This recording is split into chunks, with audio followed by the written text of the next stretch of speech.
freedom, man. That's what it's all about.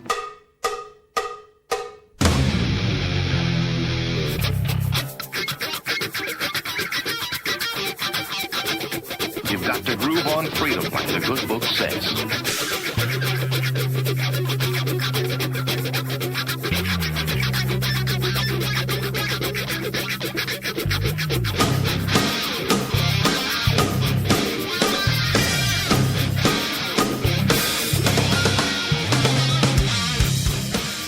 Welcome.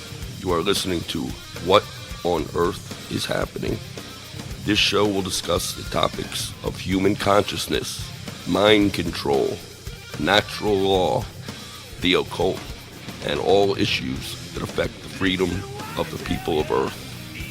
What on Earth is Happening will endeavor to shine light upon the darkness of our world and to offer empowering solutions to the problems we face as humanity approaches its critical moment of choice. And now, here is your host, Mark Passio.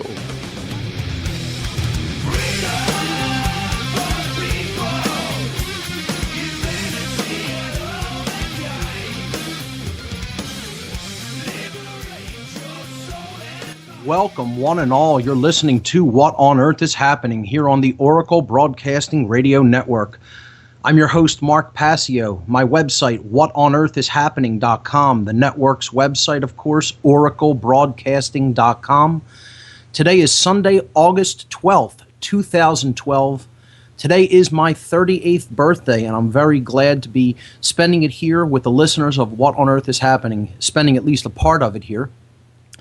And we have a great show lined up for you here today, folks. We're going to continue to be talking about the occult mockery of police and military personnel. And today, I'm going to attempt to wrap up that topic of discussion. And we're going to be talking about things like true intelligence, true self-respect, personal responsibility, and the awakening of conscience when it comes to getting out of the dominator mindset today. So this is part of our ongoing solutions section that I call the Way Out, grassroots solutions for creating real, positive, and lasting change in human consciousness. And it's part of the section on the non-support of dominators, which is one of the grassroots solutions that I propose. So that's coming up today on What on Earth is Happening. I have several event announcements, so bear with me as I go through these.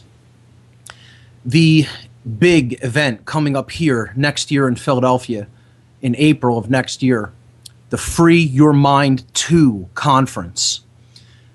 Really excited about it. This conference is shaping up so great so far, and I have a lot of announcements regarding the conference. So here's a brief introduction to what the Free Your Mind 2 conference is going to be all about. Free Your Mind returns to Philadelphia in 2013 with a 3-day conference featuring top caliber speakers from across the country who will shed light upon our world's problems and bring forward empowering solutions. This unique event will build upon the success of the first Free Your Mind conference with a continued focus to spread awareness on the topics of consciousness, mind control, subversive occult influences, holistic body, mind, spirit health, and solution-oriented approaches to the problems humanity faces in these challenging times. The dates for Free Your Mind 2, Thursday, April 25th, Friday, April 26th, and Saturday, April 27th, 2013. The doors will be opening at 8 a.m. each day, the conference getting underway at 9 a.m. on each day. The location is the beautiful Arch Street Meeting House here in Philadelphia. That's at 320 Arch Street, Philadelphia, PA. Admission prices for the conference on Thursday, $30. For the Thursday evening speaker meet and greet, yes, we're having a speaker meet and greet with light vegetarian and vegan fare on Thursday evening.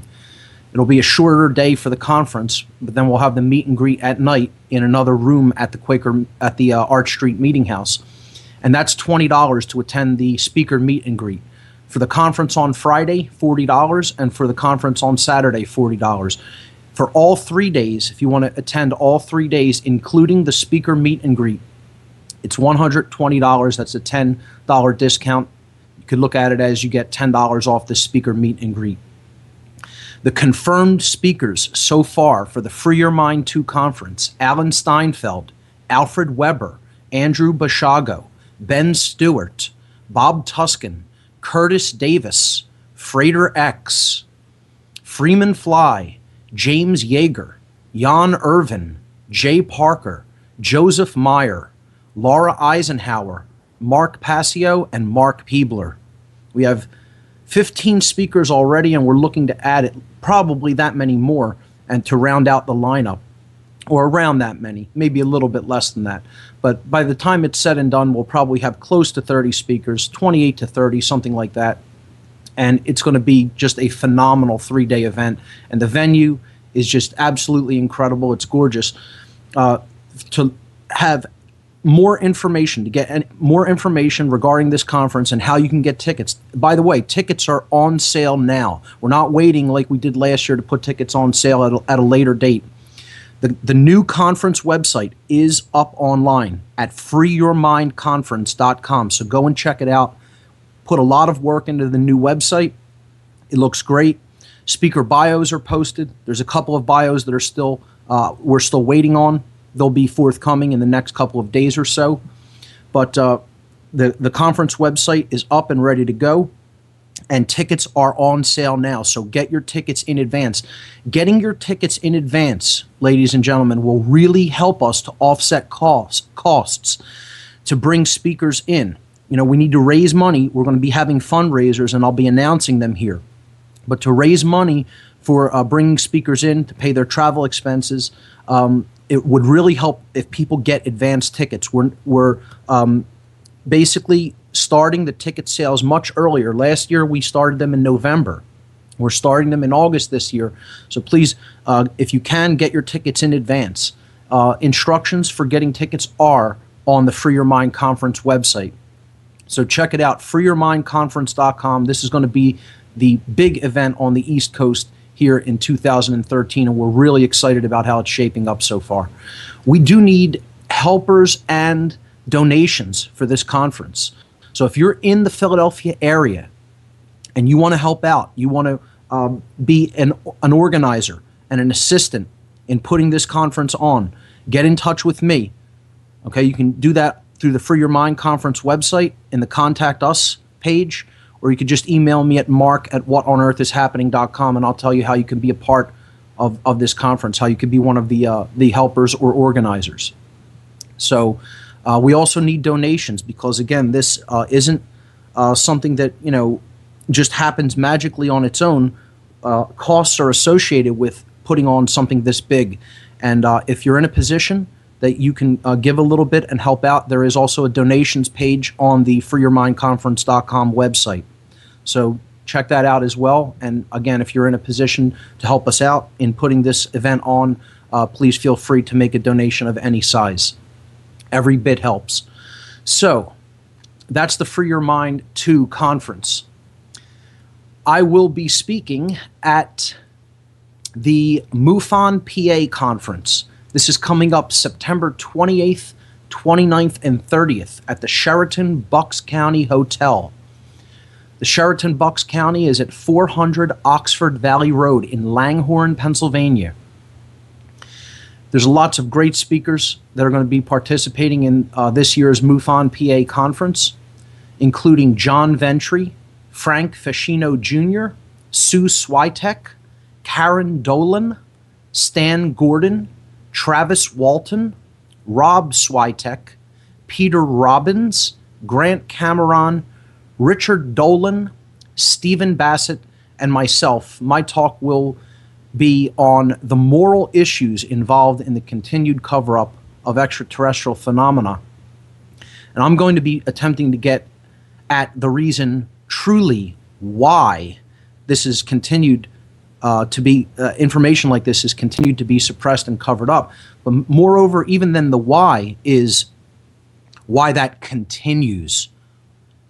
Who actually assists the most in continuing that continued cover-up? Who is ultimately morally culpable for something like this, for information that humanity needs and information that is so potentially transformative in consciousness that is being held back from the human species? And I'm going to look at who's ultimately responsible for that. We're going to look at moral culpability when it comes to that in this lecture that I'll be giving. So this is coming up September 28th, 29th, and 30th. I will be speaking on Sunday, September 30th. I believe I'll be the first speaker of the day on the 30th. So for more information on this great conference coming up next month in the Philadelphia area, please visit their website at mufonpa.com, MUFONPA.com. You can also get more information at mainlinemufon.com. Okay. So I'm excited about that conference coming up. I have a couple of other event announcements regarding the Truth, Freedom, Prosperity activist group that I work with here in the Philadelphia area. Two events from Truth, Freedom, Prosperity that I want to mention. The first is an event called TFP Live. This is something new that Truth, Freedom, Prosperity is doing. It's going to be happening at Underground Arts at 1200 Callowhill Streets in Philadelphia. 1200 Callowhill Street. That's 12th and Callowhill. Friday, August 17th, 2012 at 8 p.m. here in Philadelphia. TFP Live is going to feature stand-up comedians, music, sketch comedy, and a featured activist, an interview with a featured freedom activist every month. They'll be putting this on every month at Underground Arts. And after the show, the bar, restaurant, and DJ will continue to provide entertainment for people who come out. So this month's lineup includes the comics N.A. Poe and Steve Miller. The musical guest is going to be Payday Monsanto, and the featured activist who will be interviewed live at TFP Live will be Adam Kokesh. There is free parking across the street from the venue. The doors open at 8 p.m. The show starts at 9 p.m. Admission is $8, and if you're a member of Truth, Freedom, Prosperity, it's only $5 to get in. That's a price you can't beat anywhere for a good night out with other freedom-loving individuals. So that's TFP Live, Friday, August 17th, 8 o'clock p.m., Underground Arts, 1200 Callowhill Streets here in Philadelphia. The Truth, Freedom, Prosperity free monthly documentary screening and discussion night is going to be coming up on Thursday, August 30th. That's the last Thursday of the month, as always. 6:30 p.m. sharp at Essene Market and Cafe. Essene is at 4th and Monroe Streets. That's 719 South 4th Street in Philadelphia.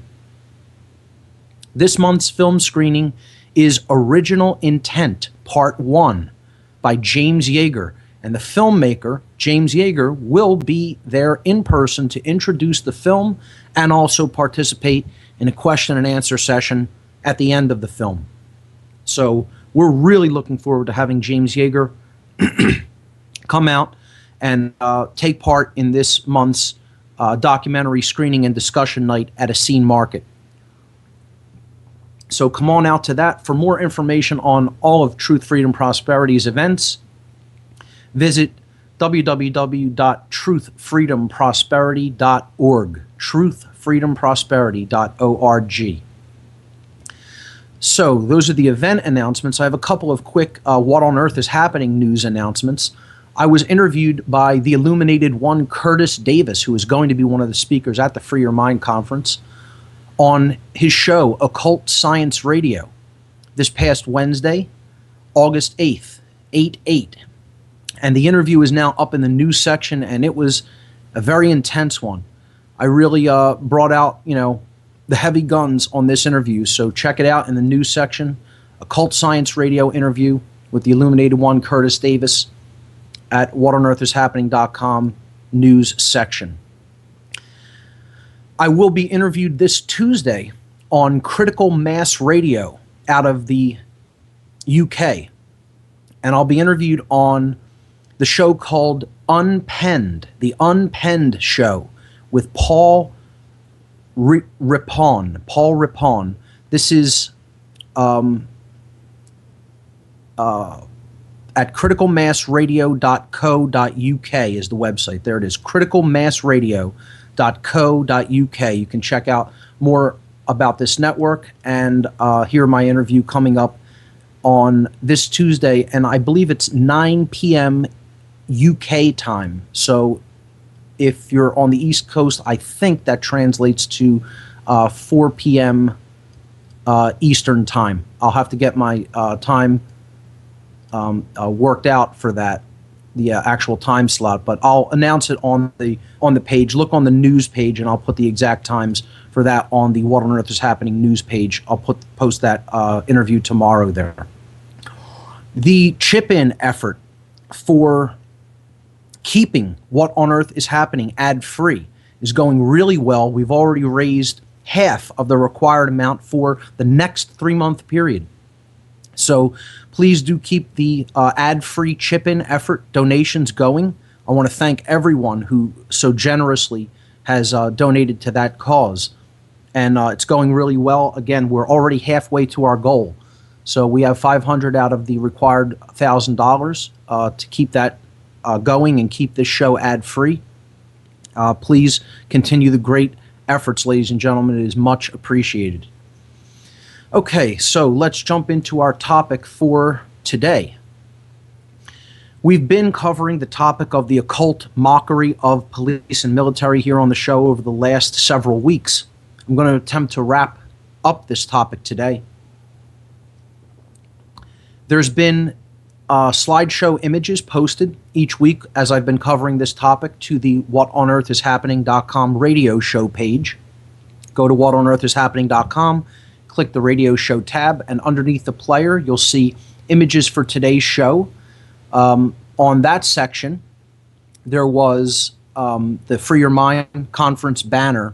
I will be making a flyer for the Free Your Mind Conference and posting that shortly, both to the website and to the whatonearthishappening.com site.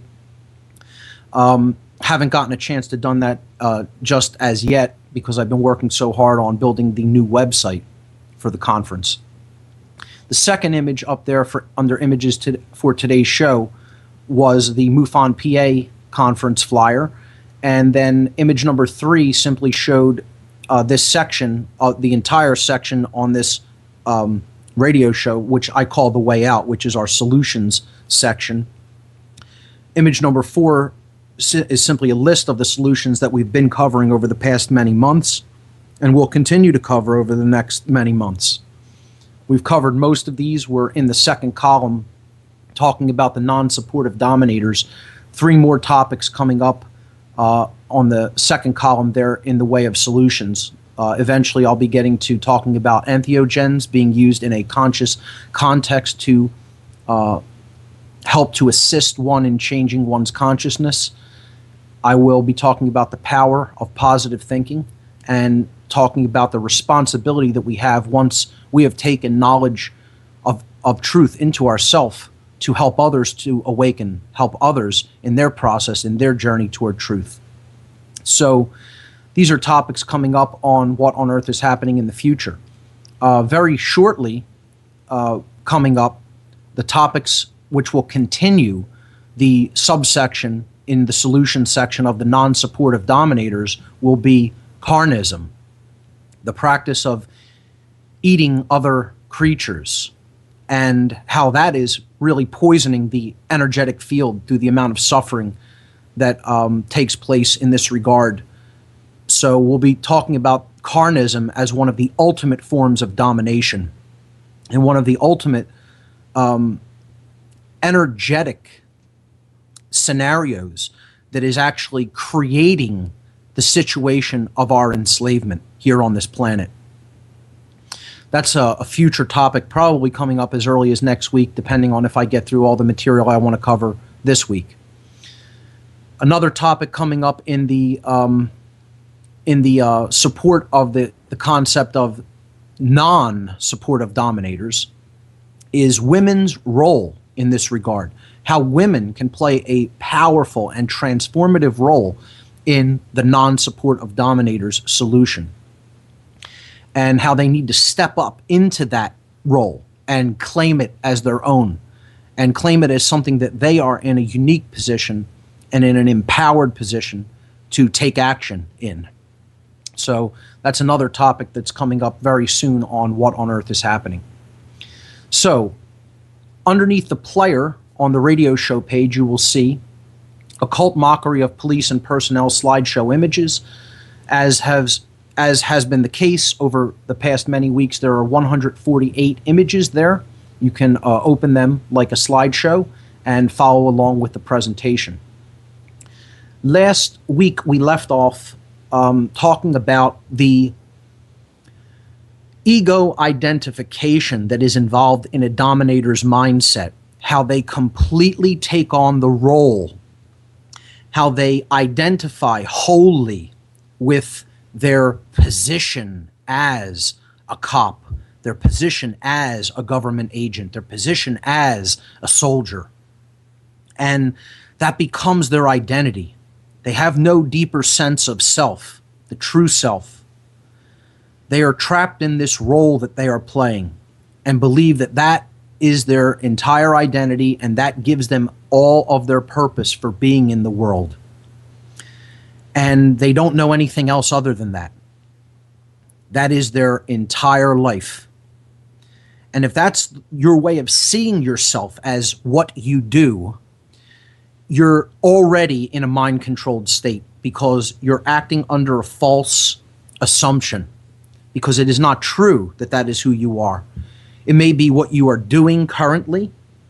It may be your current role in life, but it isn't who you are.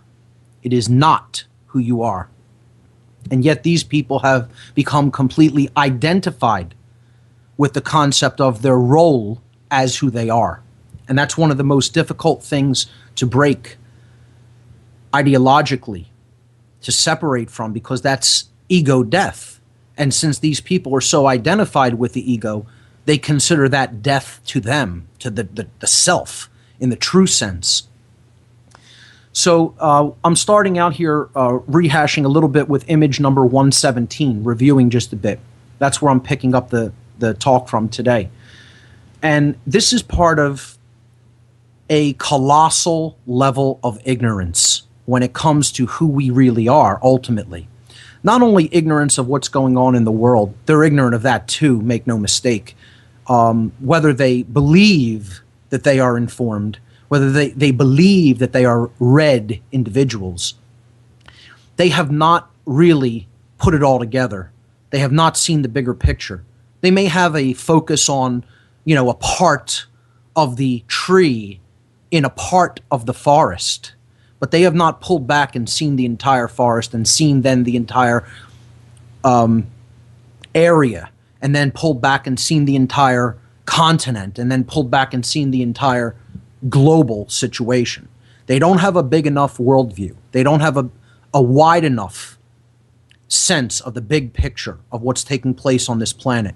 And they certainly don't have the true long view of history when it comes to tyranny, when it comes to understanding psychologically the motivating factors of tyranny in any given society or time or place. So they're not holistically intelligent human beings, whether they want to believe that they are or other people want to claim that they are or not. Intellect is left-brained. True intelligence is whole-brained. And they don't have that true holistic intelligence operating. Again, whether it's claimed to be there or not, the case actually is, the truth of the matter is that these are not holistically intelligent human beings. The biggest reason of which is because they are so identified with the role that they are playing. They're trapped in ego identification, which is one of the main barriers to the awakening to the true self, the true realization of who we really are. And when we're in that level of ignorance, don't expect to be creating anything that even remotely resembles freedom. You're not going to be operating as an individual. You're going to be operating in the collective mindset, because you're so identified as being a member of a group.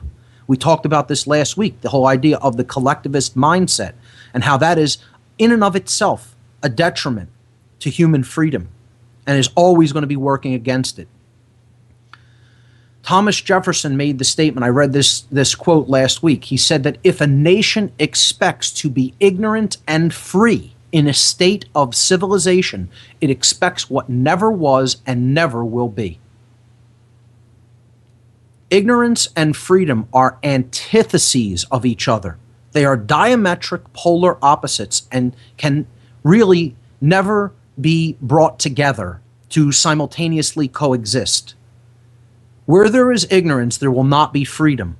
And where there is true freedom, ignorance will have been dispelled. Especially ignorance of who we are at a deep, fundamental spiritual level. And that's the problem. Moving on to image number 119 now. The quote by Jefferson was 118. 119 shows what the people who still believe in authority and still believe in government, they all have the blinders on. None of these people are awake to truth. None of these people are holistically intelligent. None of them are seeing with the true one eye, the balanced brain, and the awakened spiritual vision.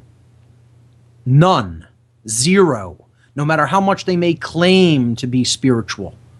A claim and then your behavior, your actual actions in the world are often opposed to each other. Someone's claimed that they're a spiritually activated human being, and then their actions sometimes are completely polar opposites, and their actions are a betrayal of their claim. You know, when people say that they're allegedly spiritual and then they still support the idea of government, you know that they're kidding themselves. They're not only trying to fool you, maybe not even deliberately trying to fool you, but if you believe it, you're being fooled.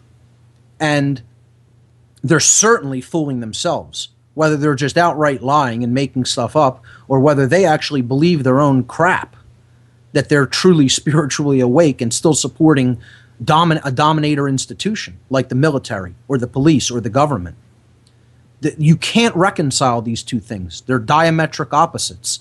And the people in the so-called New Age movement who think that there's any such thing as an enlightened police officer or any such thing as an enlightened soldier, they're either one of two things. They're naive dupes who don't understand what real spirituality is, because it takes into oneself, true spirituality takes into oneself the idea that the truth, that there is no such thing as authority of any man or group of men, any men and women or group of men and women over any other individual. There is no such thing as authority. If you believe in the concept of authority, you're operating under a religion, a false religion at that, and a religion that only does harm, only ever has done harm, only ever will do harm. In the New Age movement, again, if they believe in this concept that somehow the idea of a truly awakened spiritual individual, awakened to true spirituality, if they believe that can be reconciled with a believer in authority in any capacity, they are either a naive dupe or they are willfully, consciously leading you down a path of disinformation. They are willfully lying to you and deceiving you. Because the case actually is that if you're truly awake, you know that authority is a fraud. You know that authority is an illusion. And you know that that's what the entire spiritual quest is all about. What we're here to remember is that fact, that there is no authority except the truth. And that all of the controls that we place upon people according to the laws of man are all invalid. These are arbitrary dictates. That, okay, you can make the claim some of them are in keeping with natural law, with cosmic spiritual law. But even if one is not, that still negates its authority. And there is no authority inherent in the ones that happen to be in harmony with nature's law, because those laws were already in place anyway, and man didn't make those laws. Stating something that already is doesn't make you the author of it. I can state gravity happens to be in effect here on Earth, and that's the case. Well, that doesn't mean I'm the authority on gravity. I'm stating something that is.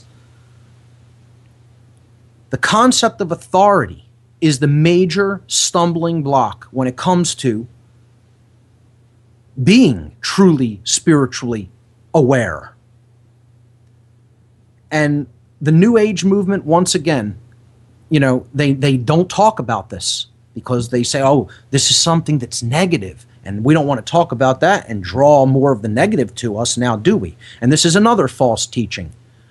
This is another spiritually false teaching about the law of attraction. And there is such a thing as the law of attraction. We covered it in the natural law section, but it's not what a lot of these New Agers are teaching, that if you focus on something that happens to be going on that's unjust and talk about it and expose it and try to make it right, that you're going to draw that to you. That's bunk. That's New Age bunk. And I'm telling you who put these ideas out there. Satanists and dark Luciferians put these ideas out there. They told me they were going to be doing it years ago when I was involved in the dark occult. They told me, wait until you see the ideas we're going to float out there for the New Age movement. The hooks that we're going to sink into the New Age movement, and people will bite them willingly. They said they told me you would not even comprehend what people are willing to buy. The crap that they're willing to swallow if they think it's going to lead to their spiritual betterment. So they know there's a lot of naive people out there willing to buy ideas like this because they have their blinders on. They're ready to go on the puppet master's strings. This is true both for the chronically right-brained, like the New Age movement, and the chronically left-brained, like the soldiers and the police. That's the whole problem, is that, as we see on image number 120, yeah, that puppet master is there. Make no mistake about it. They're there, those puppet masters. They're not imaginary or illusory. They're out there.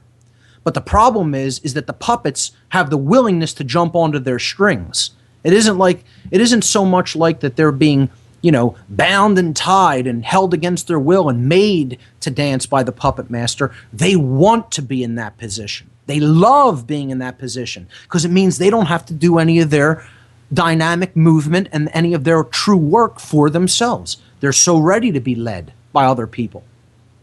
Again, the pen is open, ladies and gentlemen. It's up to us to walk out of it. The sheep want to stay in the pen. The puppets want to stay on the puppet master's strings. That's the problem. And ultimately, it all comes from the ideas we're going to be talking about today. The lack of holistic intelligence, the willingness to be led and be part of a collective, the lack of true self-respect, the lack of true conscience, the true objective knowledge of the difference between right and wrong, and ultimately the lack of personal responsibility, which people continue to refuse outright. Image 121 shows what the military, as the dominator force of the international banks and the dominator force of the westernized world that is controlled by this, the money masters and the occultists, the dark occultists who lie behind them. This is what they're being used for. And again, anyone who thinks that it really isn't like this, if any soldiers happen to be listening, get as offended as you want to get, because that's how it is. That's not my opinion. That's what is. You're under an erroneous assumption that it's not this way because you don't see things clearly from your identified perspective. You're being used. You are being used as a hired thug, a muscle man, to go out and do whatever these international bankers command you to do and take whatever resources they command you to take. And if you don't agree with that statement, it doesn't mean that it's my opinion. It's not my opinion. It's that which is. And it does not mean that your opinion is equally as valid, because you're under a false, an erroneous opinion as to what your role actually is. And you can't see it clearly, again, from your identified perspective. That happens to be the case, what I just said. That's what is. And if you don't see it like that, the bottom line is you're not being honest with yourself. You haven't stepped back and looked at it from afar and decided to be honest with yourself. Again, there's a famous quote that an honest man, once he has recognized the truth, will either once he has recognized that he is mistaken, will either cease being mistaken, he'll correct his actions, or he'll cease being honest. But that's so powerful, because isn't that really the case? What we're talking about here is people who just aren't honest. They're not speaking the truth. They're not being honest with themselves above all else. So let's cut through it all and just be honest. This is what the military's role is. And if you don't see it that way, you're wrong. That's how it is. It's not my opinion. This is what they're hired to do, ultimately, to secure resources that this country happens to want and that the international bankers happen to want them to secure in the possession of the United States, under the domination of the United States. And they go out there and act as hired thugs, period. And if you're offended by that, like I said, tough. That happens to be true. And it's the same way all the time. This never changes, this dynamic. This is how all tyranny always encroaches, no matter what society it happens to be. So image number 122 is a very powerful political cartoon, that the dominators that are soaking up all of the resources that other people ultimately need, and that we should be, first of all, in the event of oil, shouldn't be probably taking out of the earth at all. There's been alternative energy systems for 100 or more years available. When we look at all the suppressed energy technologies that have been developed and out there since the days of Nikola Tesla and even before, all of this raping and pillaging of the earth's resources is completely unnecessary. And again, that requires a lot of reading. That requires a lot of understanding as to what is possible by looking into the science and looking into the power of great inventors like Tesla and others. But this is what, because of this manufactured scarcity, this manufactured lack mentality that the military of this country always is involved in, or any other tyrannical regime.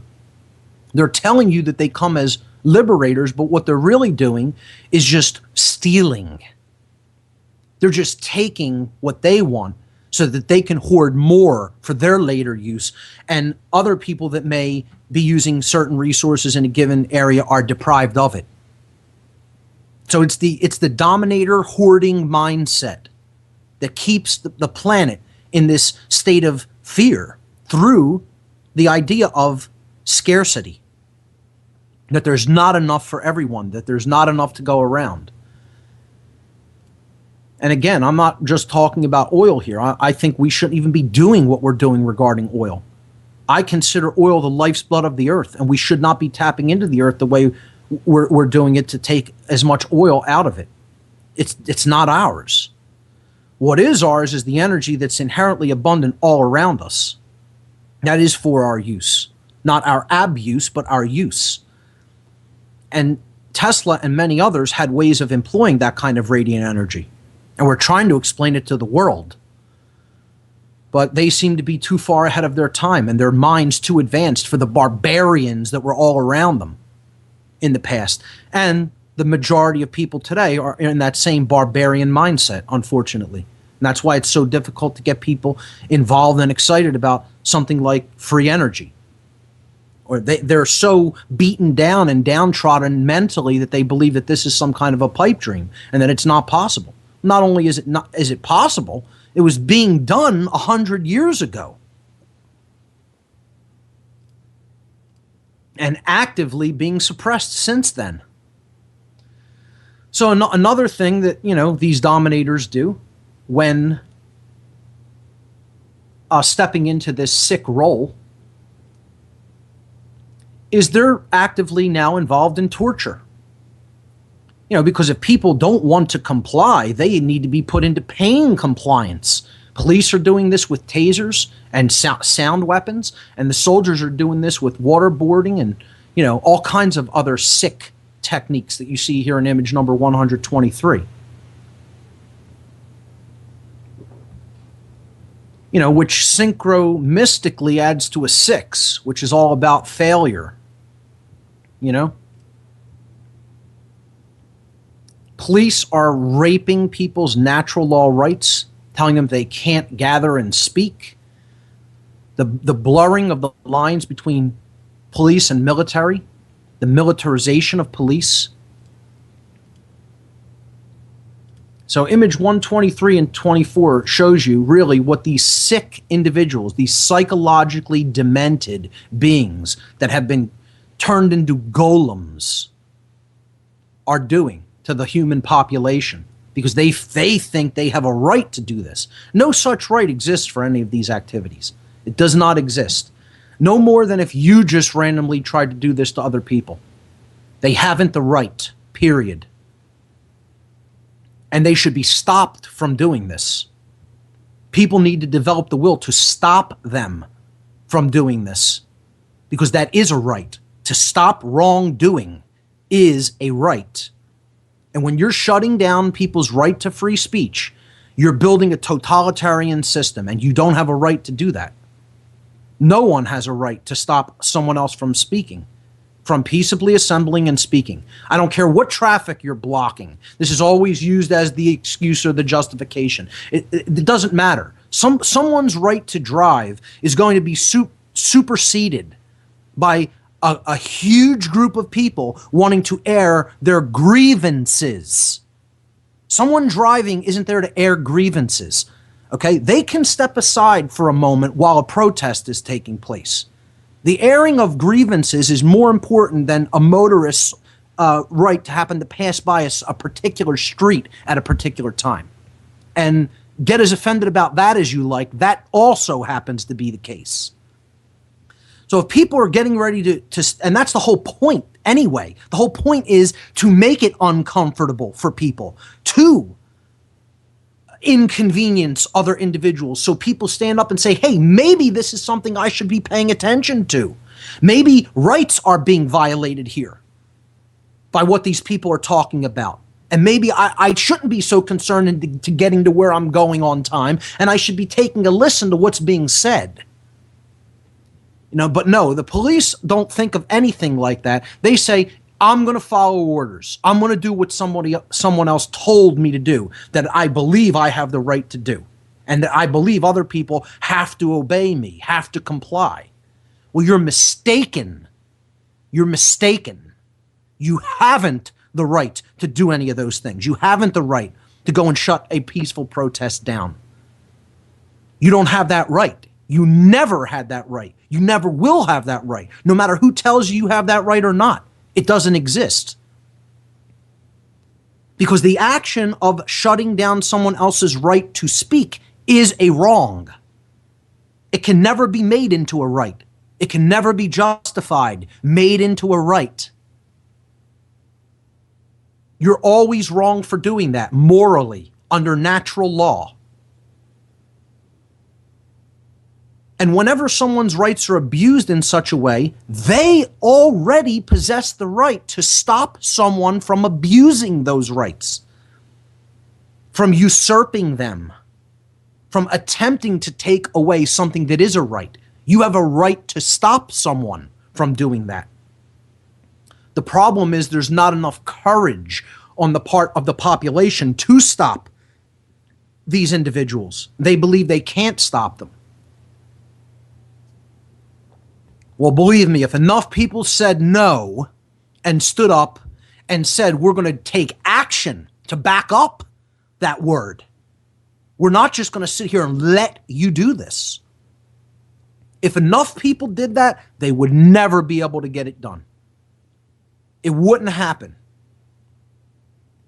And that's the problem. In any totalitarian regime that has existed on this planet, not enough people stood up and said no to domination, said no to dominators. You will not do this. We will use whatever amount of force required to stop you from taking other people's rights, from taking my rights and the rights of other people. In every totalitarian regime, there has never been enough people willing to come forward and do that. And I don't know about you folks, but I personally don't see enough people here in the United States standing up and saying that. That's the whole problem. They refuse to get involved in the non-support of these people and call them on their crap. That they don't have any right to do this.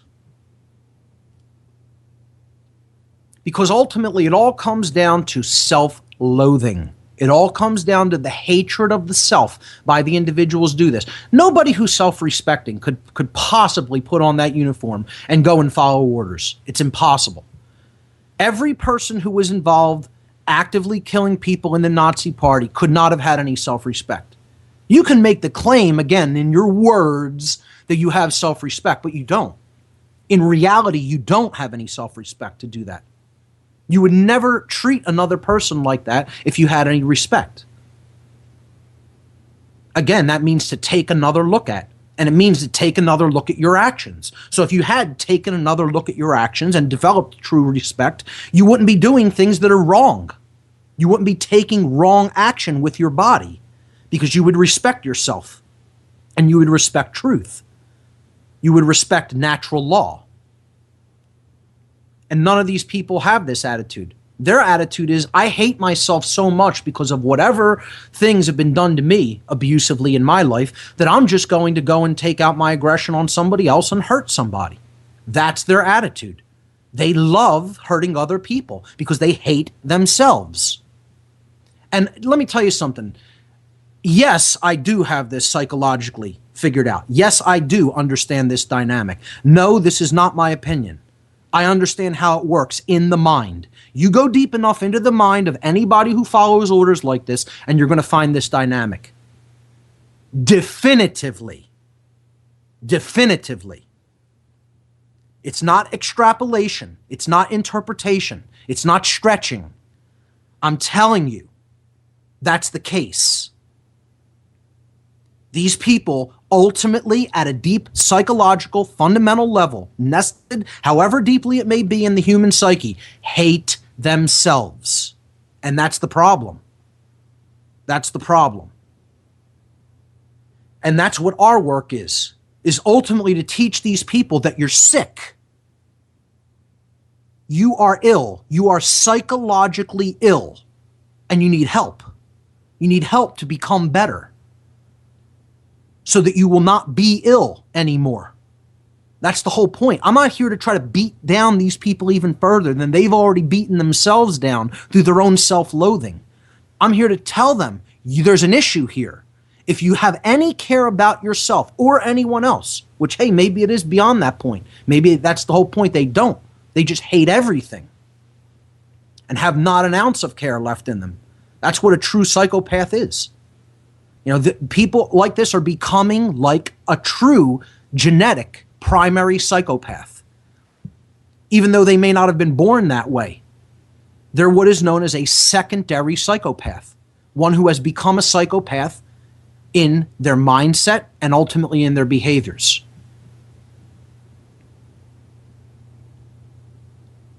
So image 125 is showing you what their mindset is because of their own self-loathing. You know, police sitting there destroying the rights of other people and ultimately destroying the rights of their own children and everybody else.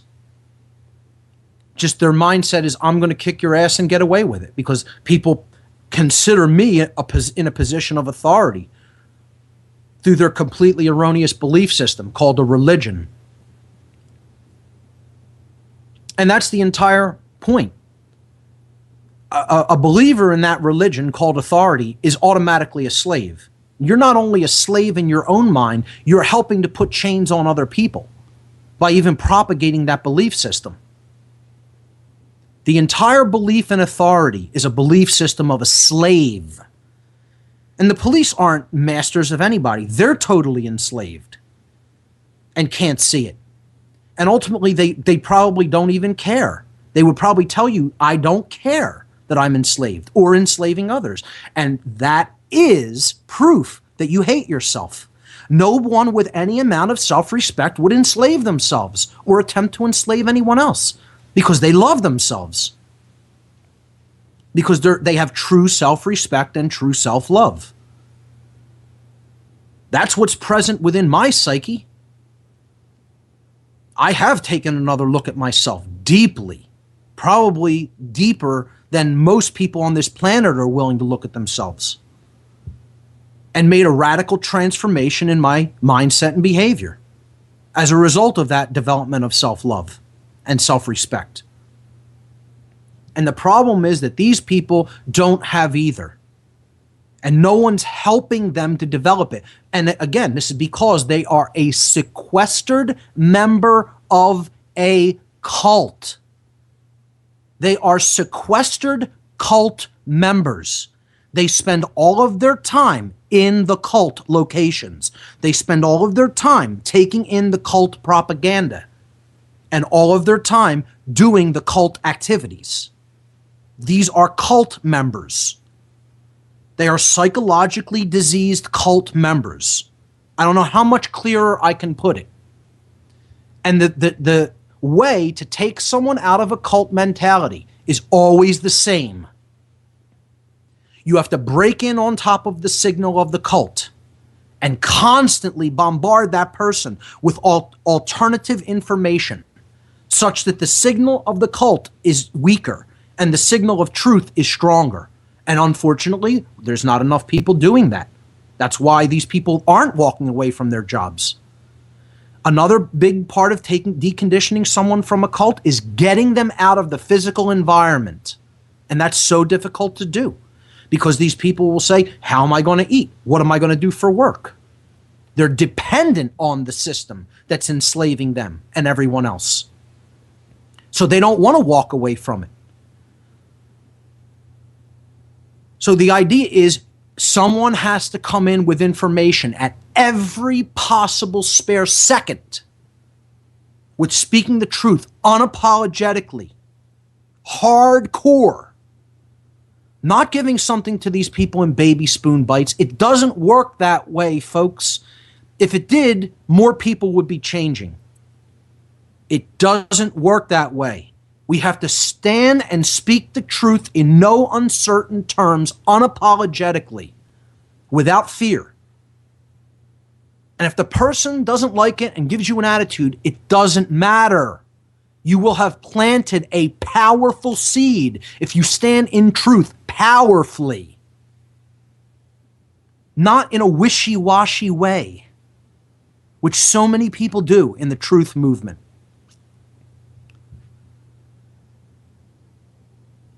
If you know it, speak it forcefully. If it's true, speak it forcefully. Again, be bold and mighty forces will come to your aid, as Jack Blood says.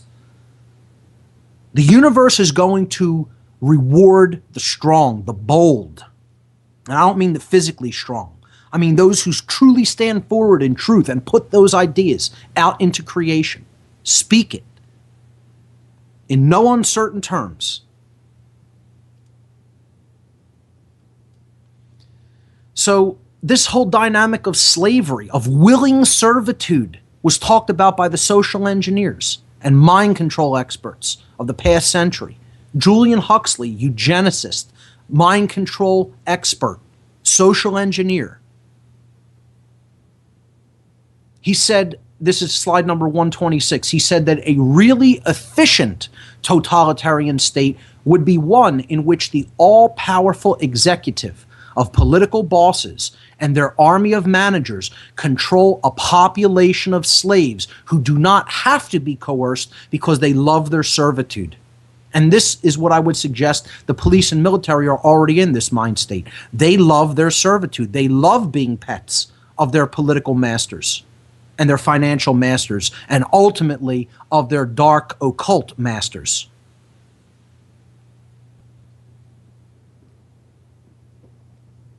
And again, the only way anyone loves their own servitude is if they hate themselves. It follows logically, ladies and gentlemen. It's not even something that needs to be thought about at any, super deep level.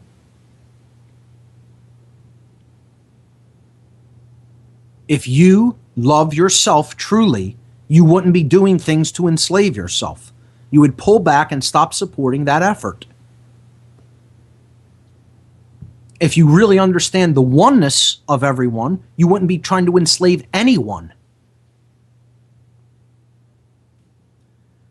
So, unfortunately, again, it needs to be emphasized, these people are the lapdogs of their occult overlords. In image number 127, these faces, these are the individuals, whether you have any level of so-called respect for these people or not.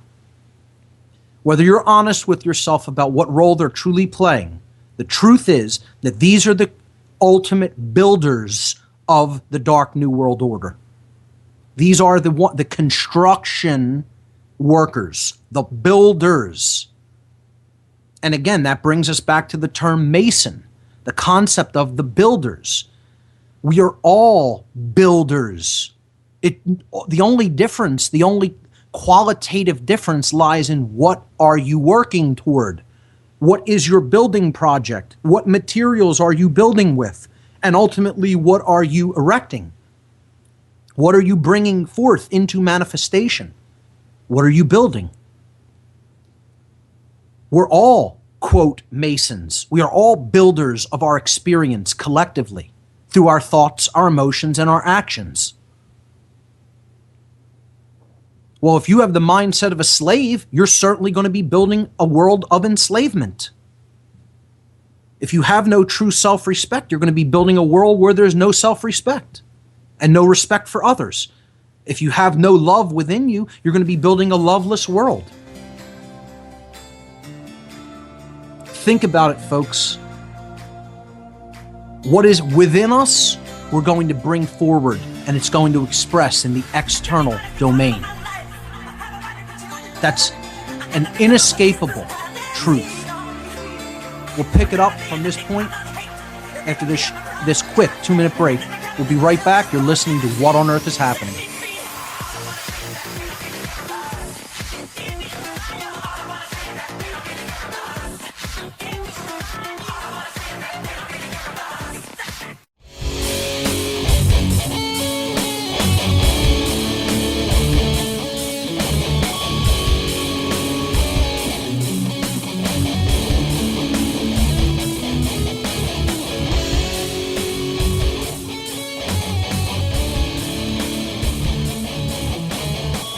And welcome back, everyone. You're listening to What on Earth is Happening here on Oracle Broadcasting. I'm your host, Mark Passio. My website, whatonearthishappening.com.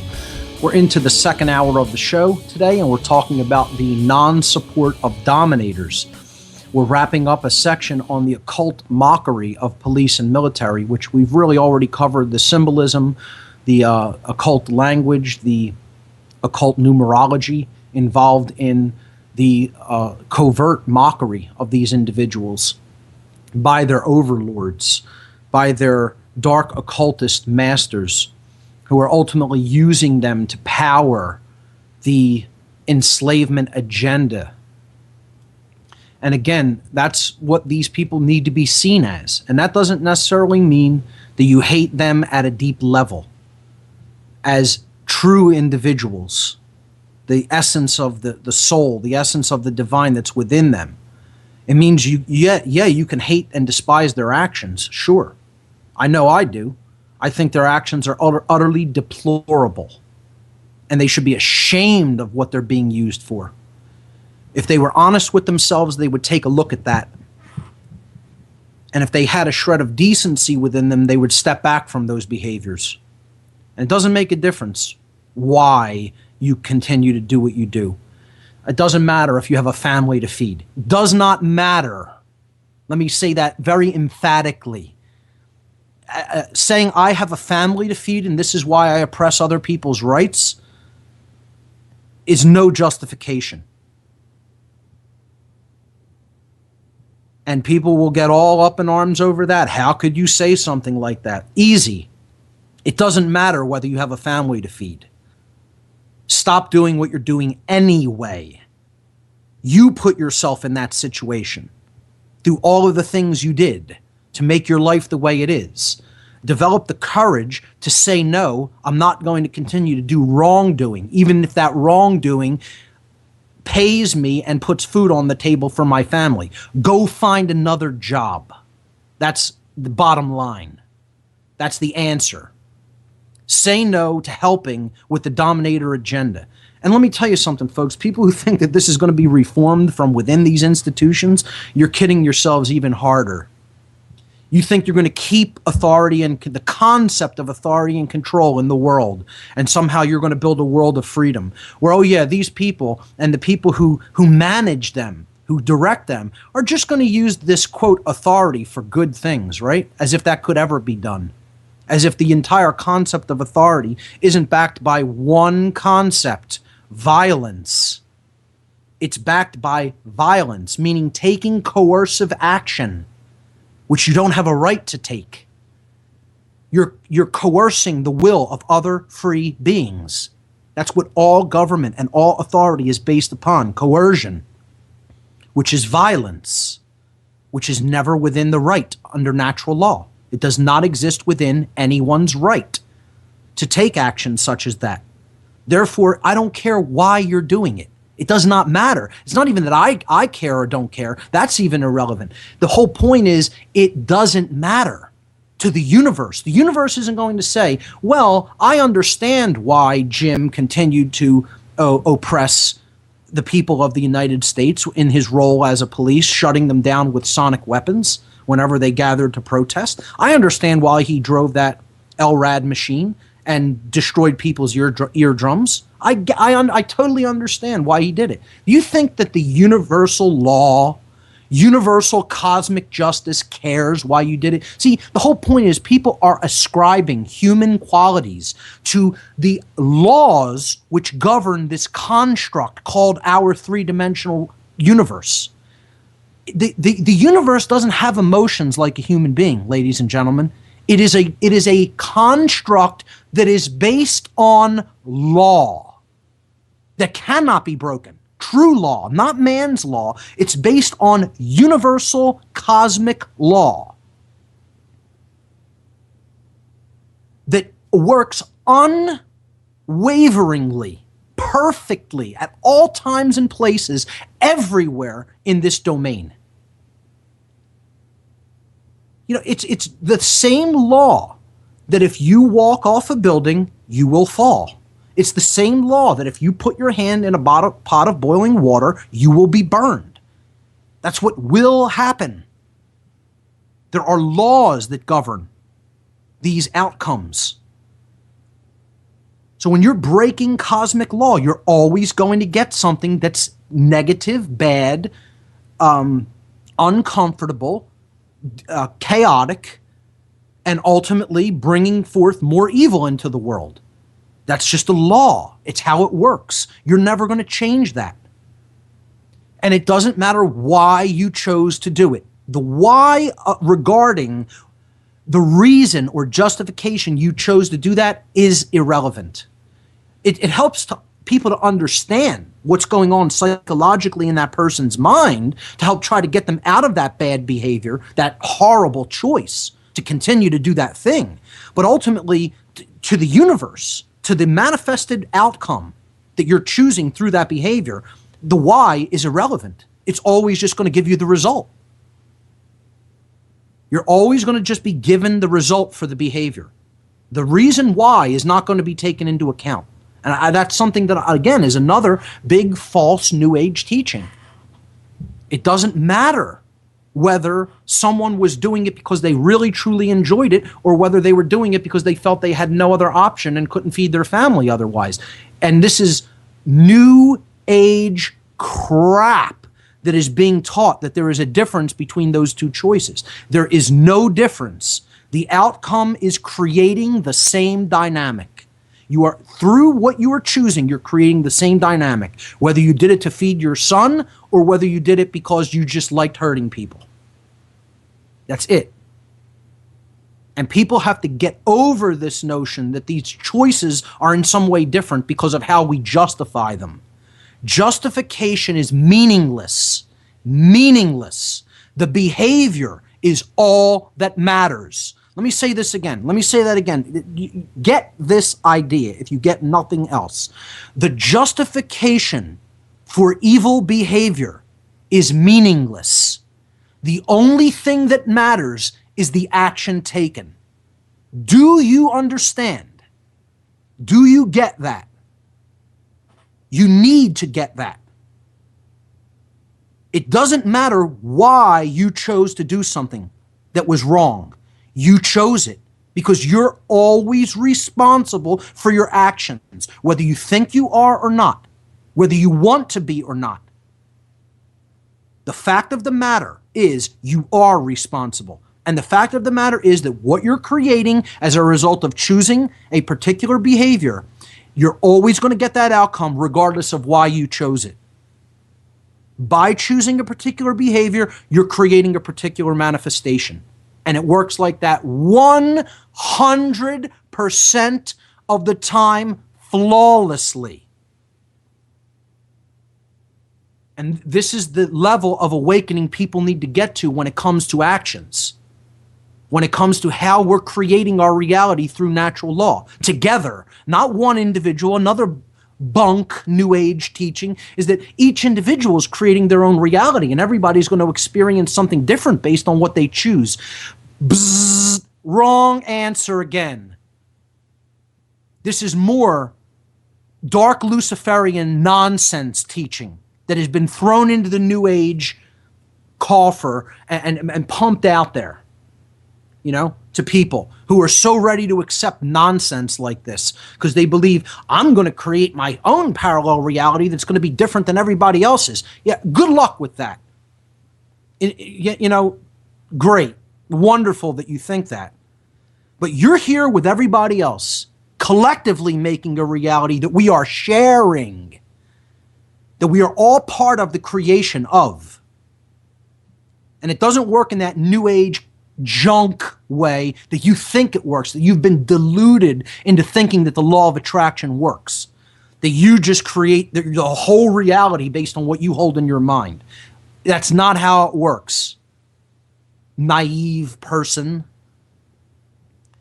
We are collectively creating it, the reality that we all share through the experiences that we are generating through our behaviors, through our actions. And those actions are ultimately predicated upon our thoughts and our emotions about what's going on within the psyche of the individual. And that's what's driving their behavior. And then the manifested result comes out through the behavior, through the actions that we take in the world, in the physical domain. And that is a shared result. It is a shared result. It is a shared result. No one's creating the world by themselves. Okay? The problem is that when you put so many people together willing to do wrong action, they act as the battery for the enslavement agenda, depicted here in image number 128. This is a slide from the movie The Matrix. Morpheus is explaining to Neo, you know, that what the Matrix wants to convert people into is the battery for its agenda. The source of energy that will actually go out into the world and create the manifested result through the rearrangement of energy and resources that the dominators want to see. It's causality, ladies and gentlemen. Every effect is always preceded by a cause. We don't put the cause into manifestation, the effect can't come into manifestation. And the cause is the behavior. We're behaving in a certain way, and then the universe is giving us, is generating through that behavioral choice a result. And if the behavior is imbalanced and chaotic and it is not in harmony with natural law, so will the result be. It's almost so simple, it's almost stupid. I keep telling people this is not difficult to grasp. This is almost so simple that it's like when you finally see it, when you finally have that aha moment and say, wow, that's how it is. That's how it actually works. You're like, how could I not possibly have seen that before? How could I have been so deluded and so naive into not seeing it? And again, it's because of all the other bunk and nonsense that we're holding in our mind, that we're refusing to detach from and get rid of. We need to empty out the mind. Again, mindfulness is actually about emptying the mind to make it ready for truth. You can't fill an already filled glass. You have to empty it out if you want to put something new in. And that's the whole point. People are so full of nonsense that they can't take in this simple to grasp truth, that we are collectively creating the reality that we have to experience in this world as a result of our behaviors in the world. Behaviors which are predicated upon what we think and how we feel. Therefore, the way to change that is to change your thoughts. You're changing your thoughts, therefore you change the emotional reaction to what information you're taking in, and ultimately your behavior will be changed. And therefore the outward manifestation that you experience in reality will be changed for the better. And police and military don't understand this at all. None of them. Zero. Blanket statement, folks. Blanket statement. Get over that, New Agers. Then no one can make a blanket statement that's true. There are blanket statements that are true all the time, everywhere. And there are blanket statements that aren't true. Blanket statement that happens to be true is that no police officer ultimately understands the law of manifestation or the law of attraction, the true one. You know, they can claim that they understand the bunk New Age one all they want. That's not how it works. They don't understand what's really generating our experience here on Earth. None of them. Zero. If they did, they would never step into that role or position. Upon coming to a deep understanding of it, and understanding means this is what I'm going to use to drive my action. That's what I mean, capital U understanding. Intellectually happening to, be aware that this is how it's working is different than standing under something, that you are subservient to that natural law. You are bowing to a law that the universe has put into effect and recognizing that I cannot continue to act like this if I want the manifested result to be better. So then I don't continue to act like that. I change my behavior, so I'm generating a different outward manifestation. And therefore you are truly standing under that law. That's what understanding, capital U understanding means. I'm not talking about intellectual grasping. That's not what I mean. That's different from true understanding of a dynamic that is inherent to the universe, inherent to creation. So zero police have ever understood the law of attraction, the true law of attraction and manifestation, until they've ceased being police. Zero soldiers have ever understood this law of manifestation until they have ceased being soldiers. You cannot continue to do that action and truly understand what you're bringing forward into manifestation. It's an impossibility. Those two things are irreconcilable.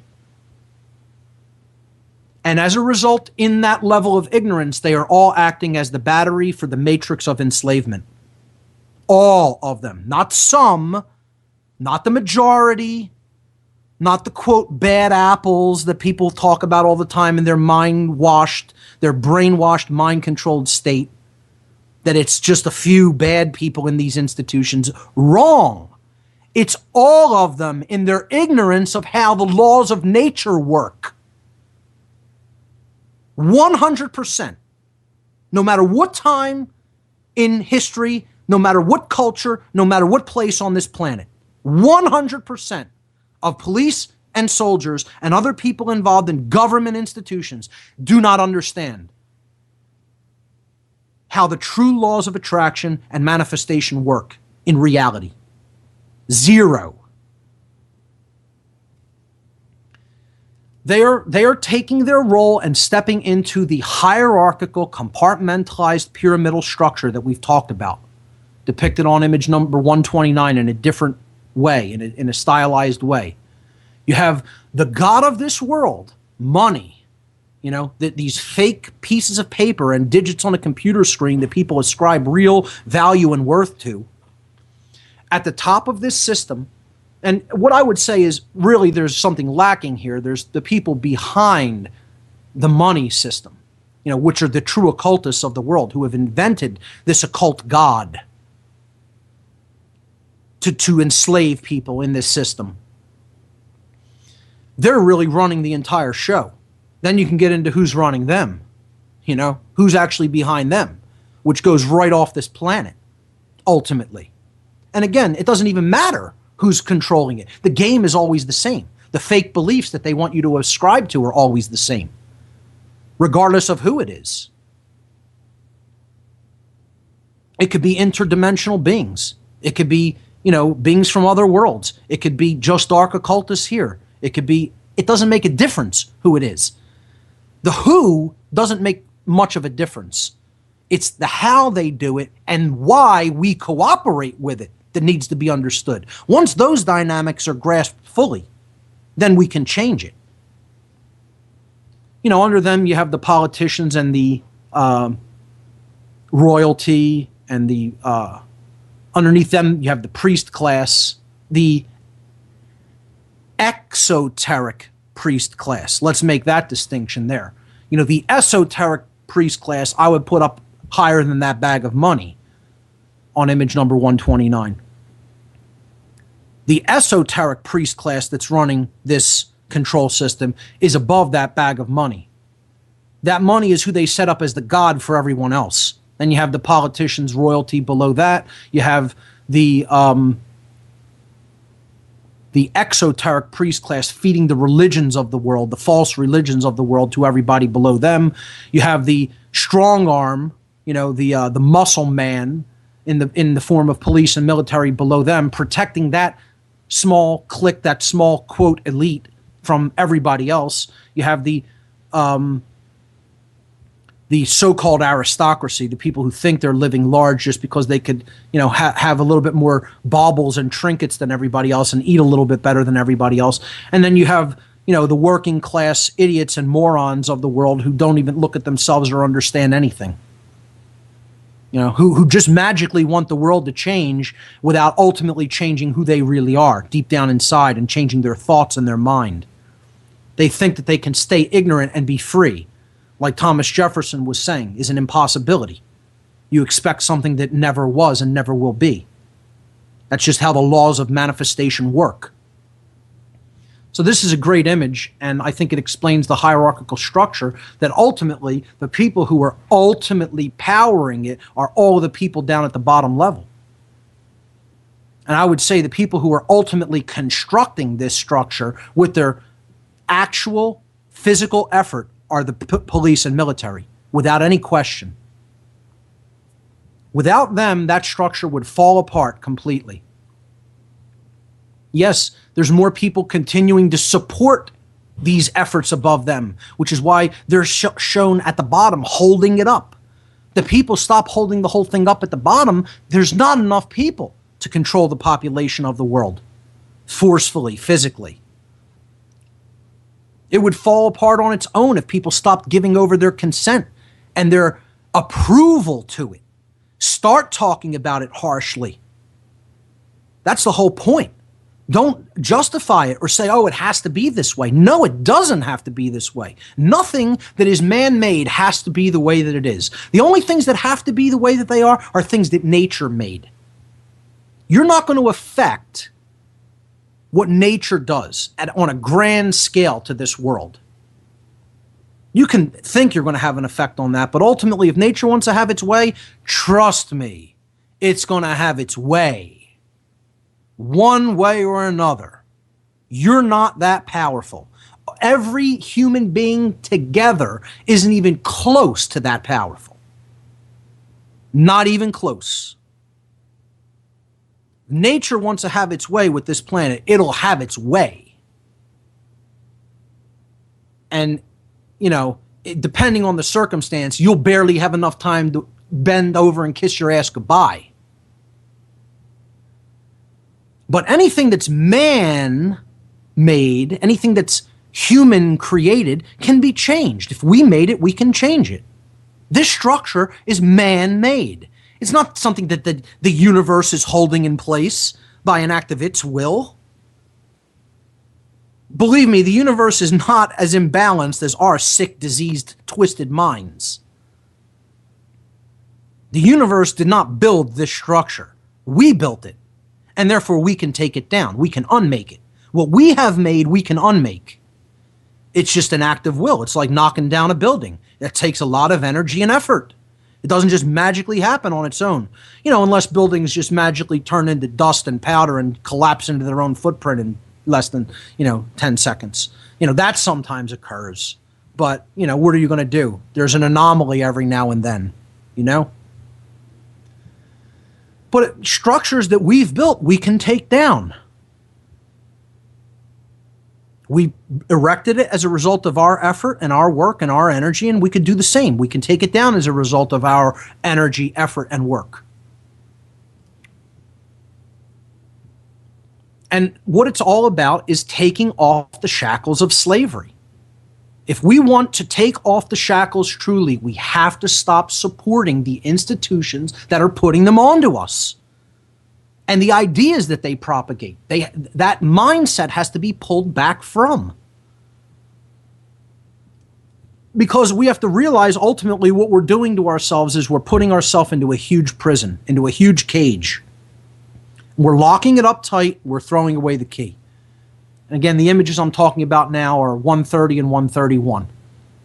131 shows the prison planet, locked by the master lock. In whose hand is that? That's not the dark occultist hand, ladies and gentlemen. Wrong. Whose hand that is? That's your hand. You hold that key to lock or unlock that lock on this world by changing your mind or keeping it the same way. You change your mind, you start to understand authority as an illusion, you start to understand the monetary system as an illusion. These are false religions. You will be unlocking that cage first in your mind, and you'll be helping to unlock the overall dynamic of the world on a quantum scale. Again, quanta means an amount. Quantum means amount. We're locking that lock when we refuse to change our mindset and continue to support these completely immoral institutions that are based on violence. Start truly understanding what nonviolence really is, not what you think it is. And again, nonviolence doesn't mean in 100% of situations, regardless of what happens to be being done to you, being peaceful. That's why I would say I'm totally nonviolent. I am for nonviolence, but I am not a pacifist. Being a pacifist and being someone who supports nonviolence is totally different. Totally different things. Someone who is nonviolent supports the non-aggression principle. That you should never initiate violence against anyone else, because you haven't the right to initiate violence against anyone else. But that doesn't mean if violence happens to be initiated against me by someone else, that I'm simply going to sit there and take it and remain peaceful. That's what a pacifist might do. They're being, beaten for no reason, for nothing that they did wrong, and they're just going to sit there and not respond. Well, I'm certainly not a pacifist in that regard. I'm going to defend my rights if something like that happens to me, by whatever amount of force I need to call forth from within myself or from anyone else to use defensive force in the capacity for which it is intended within my rights to beat back that aggressive attack.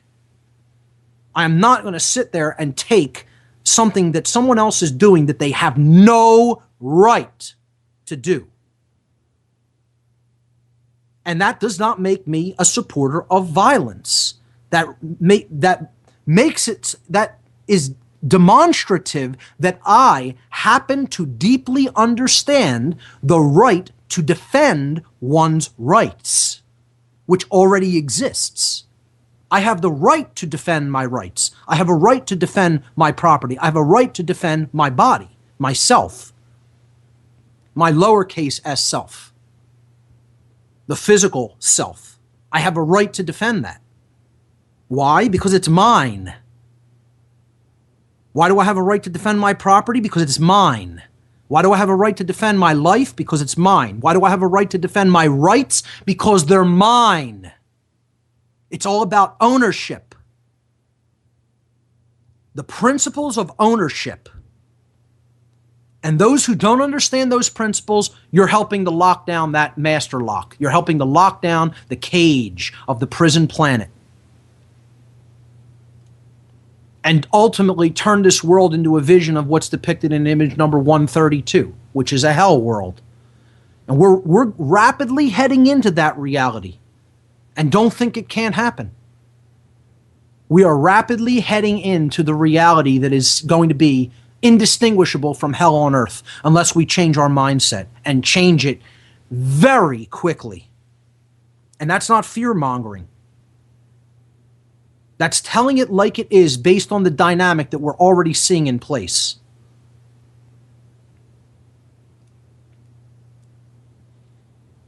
The philosopher Vernon Howard, I've quoted him many times. This quote is so profound because it tells what it's all ultimately about. The work that's ultimately going to be required to undo this mess that we've gotten ourselves into and stop supporting dominators and the world that they're helping to build is to look within. That's what true respect is about, looking within, taking another look at yourself. Howard said that human sickness is so severe that few can even bear to look at it, but those who do look at it will become well. And this is the exact opposite of the New Age bunk teachings of never look at the negative, never look at the shadow, never look at the shadow material. All the deep dark dirt that accumulates in the subconscious and the unconscious. That's what we need to look at and make conscious. Bring to the conscious level of awareness. If you're not willing to do that work, you're lost. And you're part of the dynamic of enslavement. The idea here is to look deeply within. Be introspective of the self. That's what development of true self-respect is all about. So that quote by Howard is image number 133. 134. Again, the dynamic is entirely about respect, and that takes place within. You got to look in the mirror. You have to look inside the self. Respect, again, comes from the Latin words re, which is a prefix meaning again, as in over again. Okay, and spectare, specto spectare means to look at. So respect means to look at again, to take another look at. What you're looking at again is your own thought processes. You're looking at your own subconscious and unconscious motivations. You're looking at your own psyche. You're looking deep into your own soul and finding out what you're made of, looking at what is there, why you're behaving the way you're behaving, why you think the way you think, what you're holding on to that isn't serving you. That's what the development of real self-respect is all about. It's a process. And until you can respect yourself, you can't give respect to another. How could you give something that you don't have within? I can give respect to other human beings because I have self-respect to give. I have to have it for me if I want to give it to other people. You can't give something that you don't have already to anyone else. And that nothing is truer than that than self-respect. Nothing could possibly be more true. You have to have self-respect in order to give respect to any other human being.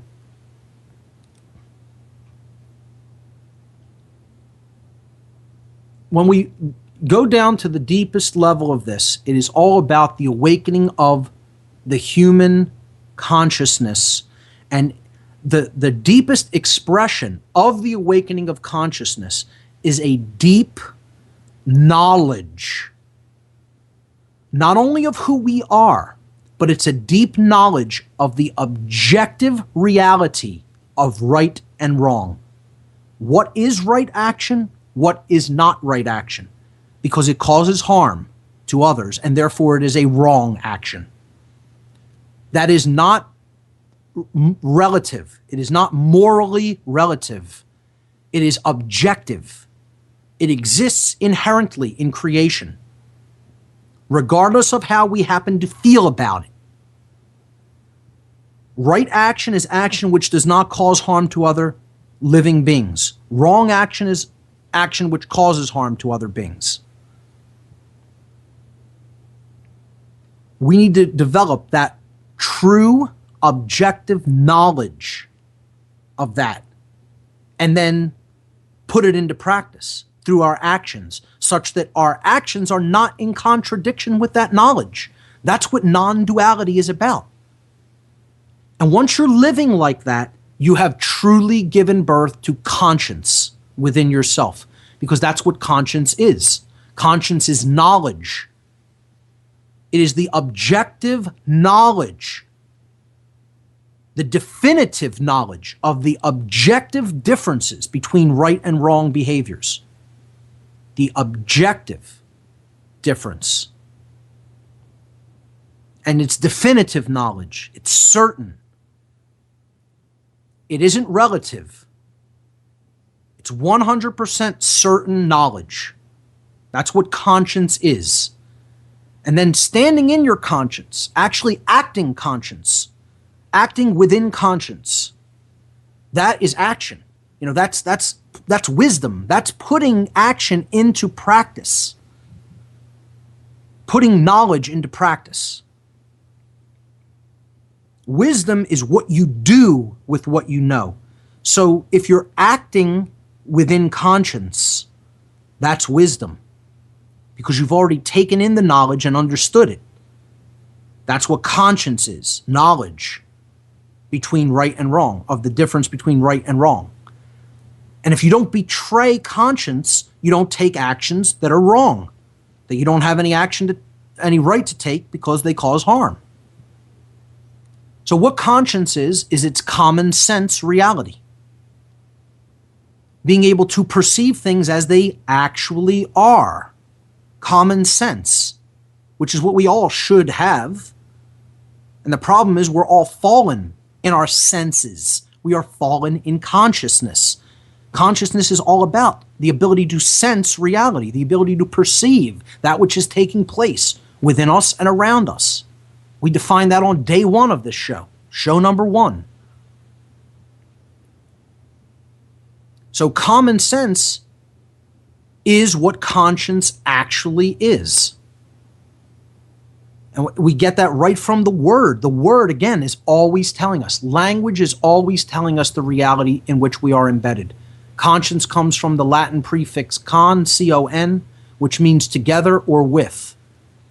And then the second part of it, science, again, science meaning knowledge, comes from the Latin verb scio, sciere, which means to know. So conscience means to know together, literally, from the etymology of the word. It means common sense knowledge. And that's why we're in the situation we're in as a people, because we've lost our common sense, because we've lost our connection to conscience. We have lost the knowledge, the definitive knowledge of the objective difference between right and wrong. We no longer carry that within ourselves as individuals on a day-to-day basis and then act within the parameters of that knowledge, which is what wisdom is. So there's very little conscience and wisdom in the world. And the biggest reason for that is the collectivist mentality. The idea that I want to try to give up my responsibility to learn the difference between right and wrong for myself. I don't want to do that. That's hard work. That involves exercising my moral judgment. exercising my judgment to bring my perceptions into compliance, into harmony with nature's laws. I don't want to have to do that. Those are hidden laws. That's not something that you can see written on a blackboard clearly or in a book clearly. It's something that you have to work through as a process, and it takes time and dedication and effort and hard work. That's what personal responsibility means, being willing to put the time, dedication, energy, effort, hard work in to get something extremely valuable back as a result, truly valuable, that has values within it, meaning moral values, meaning values of truth, of integrity, of honesty, of justice, of peace, harmony, freedom. And none of the people who join up with these collectivist institutions deeply have any self-respect. None of them have truly developed on their own a deep working understanding of what conscience really is. The definitive, objective differences between right and wrong, or they wouldn't be involved in a collectivist mindset, mentality, and cult as they are. It would not happen. So ultimately, these people don't have these things developed within themselves as an individual. Again, you can claim words and reality are two different things, folks. You can make the claim all you want that somehow these people have a conscience as an individual. The claim will never make the reality true. The claim of that being the case is never going to make the reality true. The reality is that by definition, because they are involved in an institution that is predicated upon order following, they cannot be acting within conscience. That's a diametrically opposed dynamic. If you are an order follower, you are not following conscience. The end. It's cut and dried. It's so simple. The only way you can ever possibly be following conscience, be exercising conscience, following isn't even the right word, acting within conscience, exercising conscience. The only way you can actually be doing that is if you are not following orders, because you're making the willful decision, the choice on your own to take that action, regardless of what anyone else told you to do. Again, a religion is doing something unquestioningly because someone told you it was that way. And that's what these people have, adherence to a religion. And their religion is authority. Their religion is authoritarianism. That's the ism of their religion. Authoritarianism. Collectivism. To get out of that religion, you have to stop being an order follower. You have to make a decision. I am going to exercise conscience. I am going to definitively know the difference between right and wrong, and I'm going to choose the right over the wrong. Not because of what someone else told me, because I know it definitively from having looked into it and done that hard work to develop true self-respect, true self-love, and being willing to extend that respect and love to everyone else on this planet. That's what conscience really is. That's what true self-respect is. That's what true self-love is. And it can never be developed in a collectivist mindset, because this is something only the individual, the true individual, acting on their own behalf can do for themselves. So what is the ultimate answer here? Stop trying to be like anybody else. Stop trying to be a copy of someone else. You're a unique expression of the divine essence. You're a unique individual. Why would you want to be a copy of anybody else? And I've underlined the word cop, which is the root of copy. And that works out that way, green language wise. Again, it could be a coincidence. There is significance in the coincidence, however. Cops are copies. You could write green language, you could sound out green language by saying a letter. So C-O-P could be pronounced cop-E. You're not changing the vowel sound, cop, ka, right? And then P. Copy, copy, copy. And I would suggest it isn't accidental. Maybe man didn't make that word like that, and there's, of course, other explanations for why the word cop came into being. But the whole point is the universe sure happened to arrange it. Whether it was, again, synchronistically created or synchromystically created by the universe, it's telling us something, isn't it? If you're involved in this institution and this is the role you're playing in your identified mind state, you're a copy. The answer is don't be a copy. Stop trying to be involved in collectivist group dynamics. Collectivist group dynamics are never based on conscience. They can't be based on conscience because conscience can only be possessed by a thinking individual, not a group. Only a thinking individual has conscience. Groups don't have conscience. That's why when I tell people I work with this meetup group or I work with this activist group, I'm not a member of a group. I work with people who have come together and basically stated similar objectives or aims. That doesn't mean that if they say we're going to go and do something that's wrong, I consider myself part of that. I'm not a part of any group. I'm a unique individual expression of consciousness. And I'm not a member of a group at all, ever. I was once a member of a group when I wasn't conscious, when I didn't have a developed conscience. But when I developed that conscience, what did I do? I stepped back from involvement and identification with all groups. Now, that doesn't mean if I agree with the goals of an organization that I may help them toward that goal. But again, I don't consider myself part of a group collectivist mindset dynamic at all. And that's the entire problem, is that so many people identify with collectivist ideology and then they give themselves over to it. And call that what you want. I call it what it really is, mind control.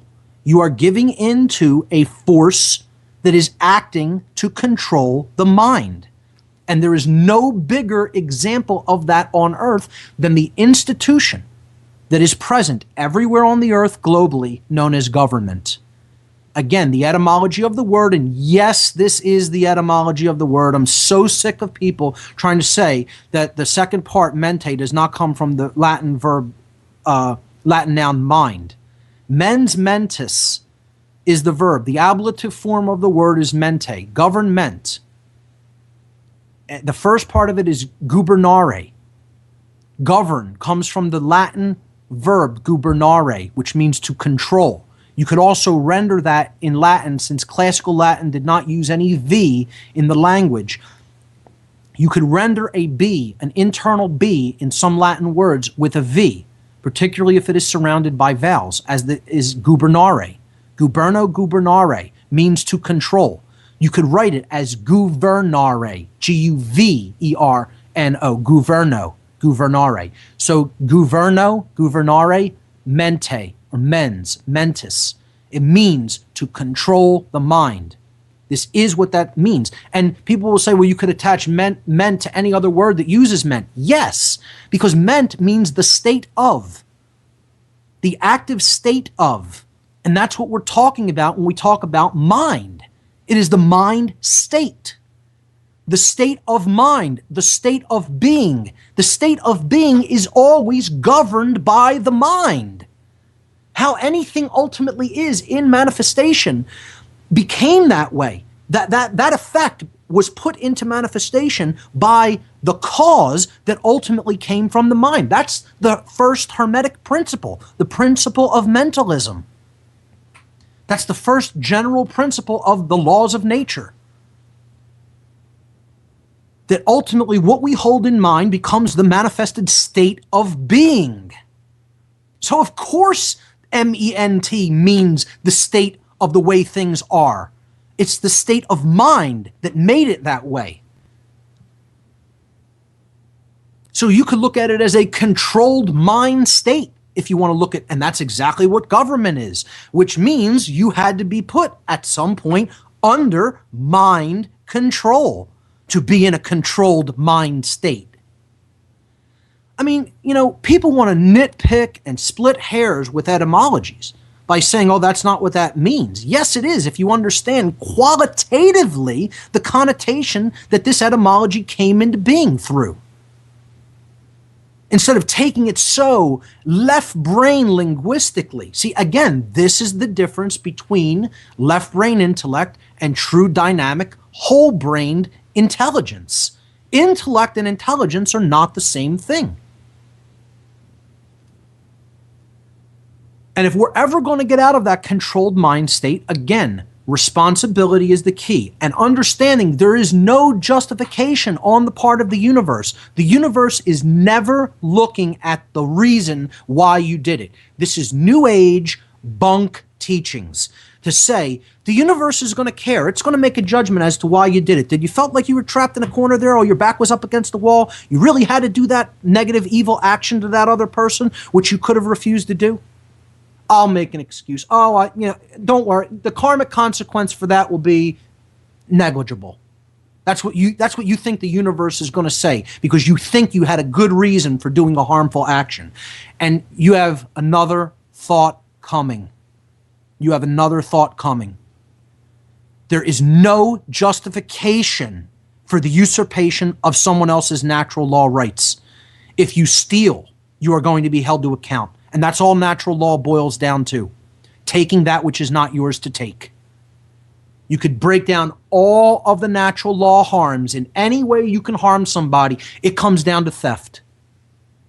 That is the universal, overarching natural law transgression. Theft. You took someone's property, you took someone's safety, you took someone's well-being, you took someone's life, you took someone's rights. All natural law is theft, is the taking of something that does not belong to you. And that's never justifiable. I tell people, you want me to break down natural law? Spiritual, cosmic, universal law. So we understand what we're talking about here. You want me to break it down as shortly and succinctly as it can be broken down? I can give you a sentence comprised of 2 words. Don't steal. That's what natural law commands. Don't steal. There is one commandment in the universe. Don't steal. That's it. You don't need 10 of them. You need one. Don't steal. And it doesn't mean steal just physical things.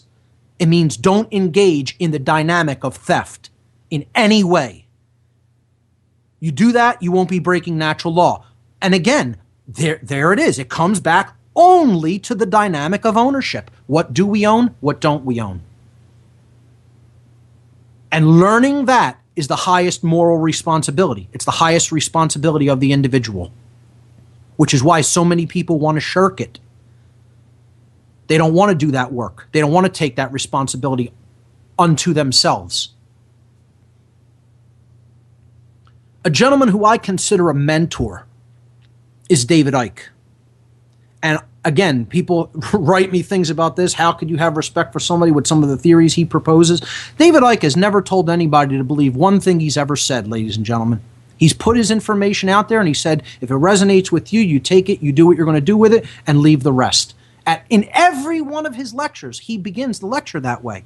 So I don't know what these people are talking about. Trying to say that in some way he's trying to get people to ascribe to the way he thinks. He's telling you, think for yourself.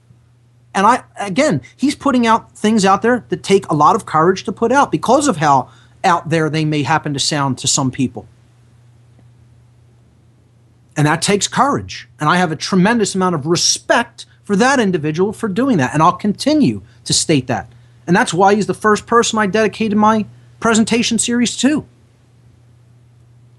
He talks on responsibility in one of his books. He says, accept responsibility for yourself and your actions. Yourself and your actions. Thoughts and words. They're yours. Your own actions, thoughts, and words. You alone make choices. You alone are answerable to the consequences of your behavior.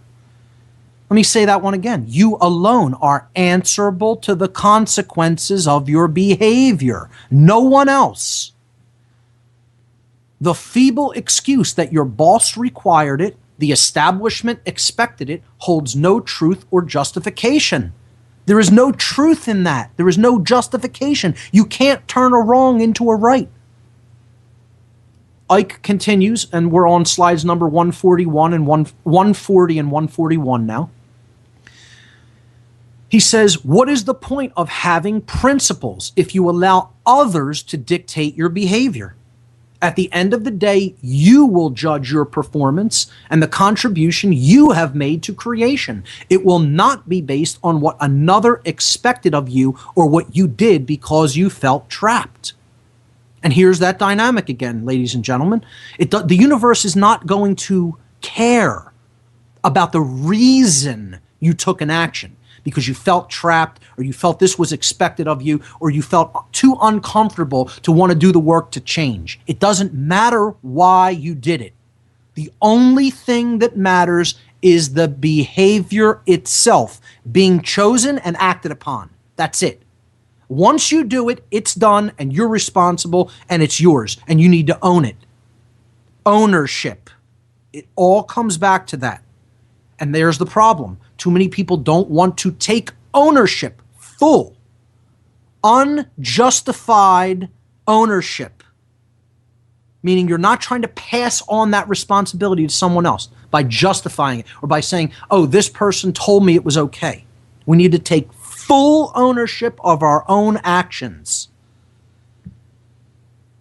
and make a willful decision to bring those actions into accord with natural law. Meaning we are not taking any actions that are based in harm and coercion, violence, in other words. And the support of violent action is just as wrong. That's like, getting behind a street gang and saying, go and beat this person up. And you're going to stand there and watch an innocent person getting brutalized and say, wow, that's awesome. I totally support and condone that. Well, that's what you're doing when you support the concept of authority, because the concept of authority is rooted in the concept of violence. And when you support government and when you support dominators, you are ultimately supporting the aggression principle or violence.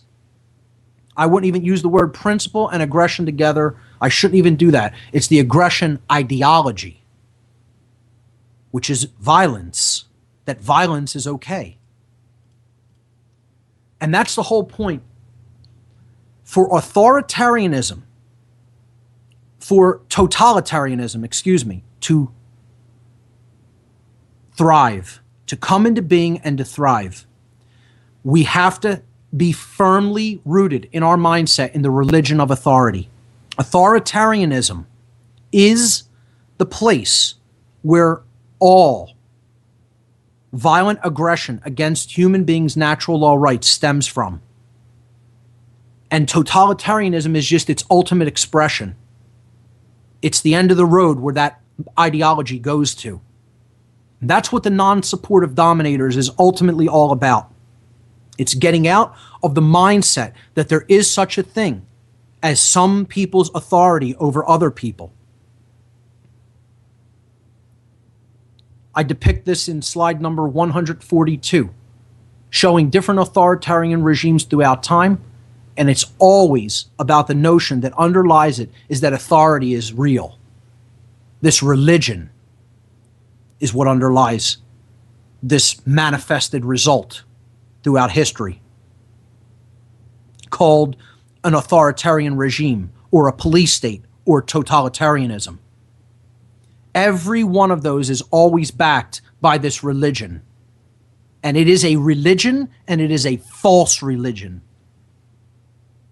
Because authority is not the truth. It does not exist. This is an erroneous concept that only exists in a diseased psyche. It's an illusion. It does not exist in nature. It does not exist in man. It is a belief system. The fact of the matter is that the only authority in nature is the truth itself. This is the only thing that we should understand, meaning stand under. say that our lives are in service to it, not to any man or group of men, any institution on the face of the earth or any other planet for that matter. The only thing we should be standing under is the truth, which is the true light of creation. Truth is the one authority. And until we understand that everything else is a pretender to that throne, is a pretender to that creative essence, we're not getting out of this prison planet. And things are going to get darker and darker indeed. But on the day we do step out into that light of truth, we're going to see the chains of bondage fall away from this world. And hand in hand together, we can ascend to a new level of consciousness and awareness. And at that point, the stars are the limit. And the greater universal community would welcome us with open arms. That's all we have time for, folks. Thanks so much for listening.